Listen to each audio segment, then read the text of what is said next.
Nobody should be surprised to see a bill for $16 million floating around St. Louis City Hall for plans for a football stadium.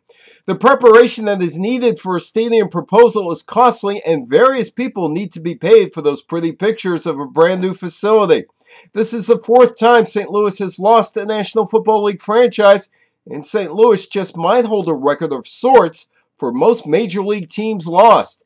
The American League's St. Louis Browns franchise was headed to Los Angeles with a vote on moving Don Barnes' franchise scheduled for December 8, 1941, but that vote never happened because the Japanese bombed Pearl Harbor and America entered World War II. The Browns franchise would move to Baltimore in 1954.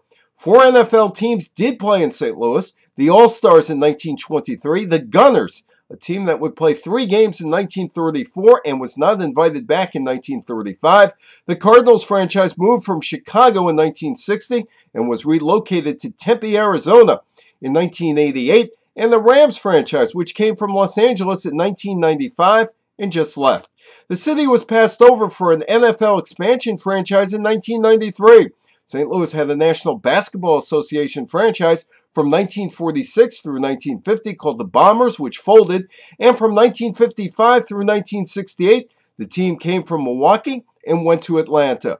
The ABA Spirits of St. Louis failed in 1976. St. Louis could not hold on to the NHL's Eagles in 1935 because of money problems due to train travel.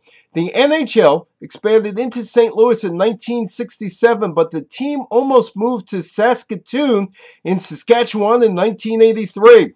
No city has lost a baseball team, 4 NFL teams, 2 NBA teams, an ABA franchise, and an NHL franchise.